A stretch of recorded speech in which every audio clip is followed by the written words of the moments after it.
तो आज हम मॉर्गन हाउसल की किताब धन का मनोविज्ञान यानी द साइकोलॉजी ऑफ मनी हम्म, इस पर थोड़ी गहराई से बात करेंगे। हाँ बिल्कुल। ये कोई सीधी सादी फाइनेंस एडवाइस वाली किताब नहीं है ना। ये ज्यादा इस बारे में है कि हम पैसे को लेकर सोचते कैसे हैं और क्यों कई बार जानते हुए भी अजीब से फैसले ले लेते हैं। बिल्कुल सही।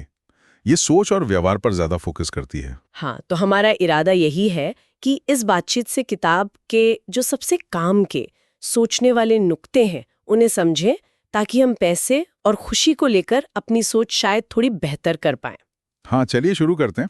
और देखिए, सबसे पहली और मजेदार बात जो हाउसल कहते हैं वो ये है कि पैसे के मामले में आप कितने सफल होंगे, इसका आपकी इंटेलिजेंस है, मतलब आप कितने स्मार्ट हैं, उससे ज्यादा लेना देना नहीं है। अच्छा, मतलब डिग्री या आईक्यू से ज्यादा कुछ और जरूरी है। हाँ बिल्कुल। ये ज्यादातर आपके व्यवहार का खेल है। आप पैसों के साथ बर्ताव कैसे करते हैं। जैसे कि मतलब कौन सी आदतें? जैसे जैसे धीरज रखना, फिजूल खर्ची से बचना, थोड़ी विनम्रता, ये चीजें अक्सर किसी बहुत सोची समझी निवेश की रणनीति या हाई आईक्यू से ज्यादा काम आ जाती हैं लंबे समय में। ये तो काफी अलग बात है। और इसी से जुड़ा एक और आइडिया है शायद भाग्य और जोखिम का। हाँ, ये भी बहुत दिलचस्प है। भाग्य और जोखिम, ये सुनने में थोड़ा अजीब लग सकता है क्योंकि हम मेहनत की बात करते हैं। हाँ बिल्कुल। लेकिन होसल कहते हैं कि इन्हें अनदेखा नहीं कर सकते। ये एक ही सिक्के के दो पहलू हैं। उन्होंने बिल गेट्स का उदाहरण दिया है। वो बेशक बहुत काबिल थे, पर उनकी सफलता में सही वक्त और सही मौके का भी बड़ा हाथ था। ओके। और उसी समय शायद उनके जैसे ही काबिल और लोग भी थे जो उतने खुशकिस्मत नहीं रहे। तो सिर्फ नतीजों को देखकर किसी को जज करना ठीक नहीं। ये बात तो सोचने वाली है कि सब कुछ हमारे कंट्रोल में नहीं होता, और शायद यही सोच अमीर बनने और अमीर बने रहने के फर्क को समझने में मदद करती है। बिल्कुल सही पॉइंट पकड़ा आपने। हम्म। अमीर बनने के लिए आपको शायद थोड़ा ज्यादा आशावादी होना पड़ता है, रिस्क लेना पड़ता है। हाँ। लेकिन एक बार पैसा आ जाए हम्म। तो उसे बनाए रखने के लिए सोच बिल्कुल अलग चाहिए। अलग सोच किस तरह की? अमीर बने रहने के लिए हाउसल कहते हैं आपको थोड़ा डरपोक होना पड़ता है। हम्म। मतलब थोड़ी विनम्रता, थोड़ी चिंता कि ये जा भी सकता है, और ये समझ कि कब रुकना है, कब और ज्यादा रिस्क नहीं लेना। ये बचाने का खेल ज्यादा है। अच्छा। तो कमाना एक स्किल है और उसे संभाले रखना बिल्कुल दूसरा। और यहीं शायद वो बात आती है कि सच्ची दौलत दिखती नहीं है। एकदम सही। वो महंगी कार, बड़ा घर, ये सब तो खर्च का दिखावा है, दौलत का नहीं। हम्म। असली दौलत तो वो है जो छिपी हुई है, आपकी बचत, आपके निवेश, वो पैसा जिसे आपने खर्च नहीं किया, जो चुपचाप आपके लिए काम कर रहा है। और शायद इसी छिपी हुई दौलत से वो आजादी मिलती है जिसकी बात किताब में है। हाँ वही, पैसे का सबसे बड़ा फायदा उसका अल्टीमेट रूप आजादी है।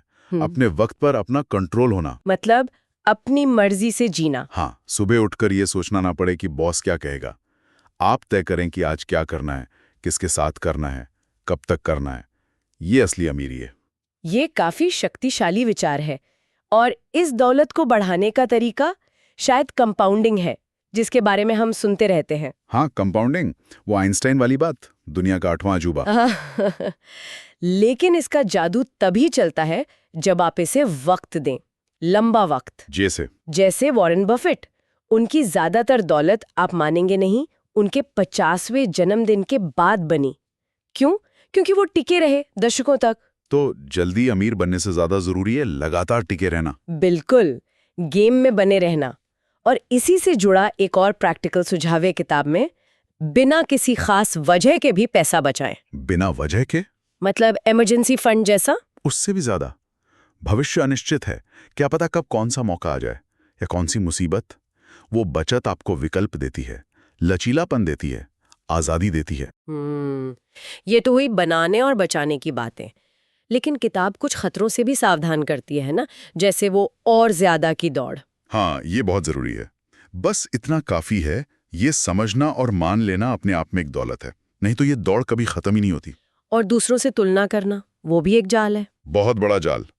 पड़ोसी की गाड़ी, दोस्त की छुट्टी, ये देखकर अगर हम अपने लक्ष्य बनाएंगे तो कभी खुश नहीं रह पाएंगे। सही बात है। और ये भी कि हमारे लक्ष्य बदलते रहते हैं, तो प्लान भी लचीला होना चाहिए। बिल्कुल, जिंदगी बदलती है, जरूरतें बदलती हैं, तो आपकी फाइनेंशियल प्लानिंग कोई पत्थर की लकीर नहीं हो सकती। उसमें बदलाव की गुंजाइश होनी चाहिए। तो अगर हम इस पूरी चर्चा को समेटें तो क्या कहेंगे? शायद ये कि पैसा कमाना स्मार्ट होने से ज्यादा व्यवहार का खेल है। हाँ, बिल्कुल।